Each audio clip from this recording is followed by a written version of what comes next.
I'm a blogger, filmmaker, and a butcher.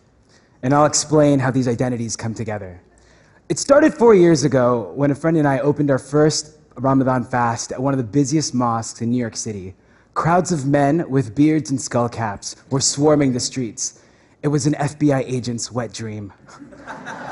But being a part of this community, we knew how welcoming the space was. For years, I'd seen photos of this space being documented as a lifeless and cold monolith, much like the stereotypical image painted of the American Muslim experience. Frustrated by this myopic view, my friend and I had this crazy idea. Let's break our fast at a different mosque in a different state each night of Ramadan and share those stories on a blog.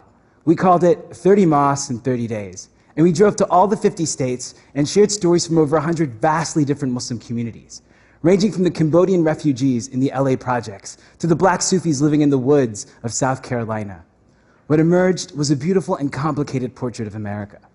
The media coverage forced local journalists to revisit their Muslim communities.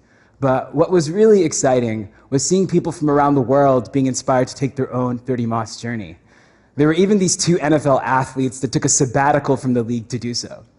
And as 30 Mosques was blossoming around the world, I was actually stuck in Pakistan working on a film.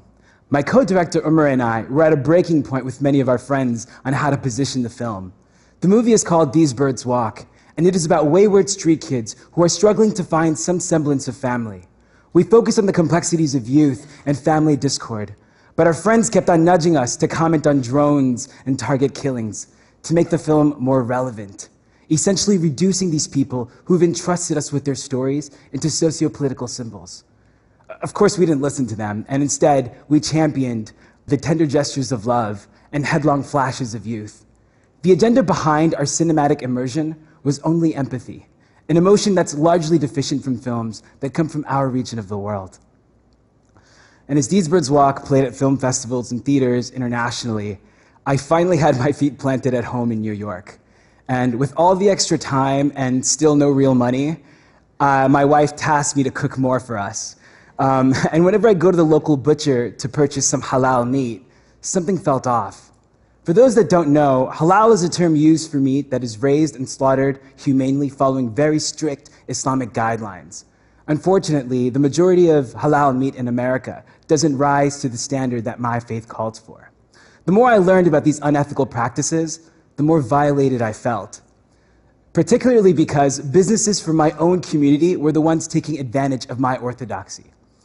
So with emotions running high and absolutely no experience in butchery, some friends and I opened a meat store in the heart of the East Village fashion district. We call it Honest Chops, and we're reclaiming halal by sourcing organic, humanely raised animals and by making it accessible and affordable to working class families. There's really nothing like it in America. The unbelievable part is actually that 90% of our in-store customers are not even Muslim. For many, it is their first time interacting with Islam on such an intimate level. So all these disparate projects are the result of a restlessness. They are a visceral response to the businesses and curators who work hard to oversimplify my beliefs and my community. And the only way to beat their machine is to play by different rules. We must fight with an inventive approach, with the trust, with the access, with the love that only we can bring. We must unapologetically reclaim our beliefs in every moving image, in every cut of meat. Because if we whitewash our stories for the sake of mass appeal, not only will we fail, but we will be trumped by those with more money and more resources to tell our stories. But the call for creative courage is not for novelty or relevance. It is simply because our communities are so damn unique and so damn beautiful. They demand us to find uncompromising ways to be acknowledged and respected. Thank you.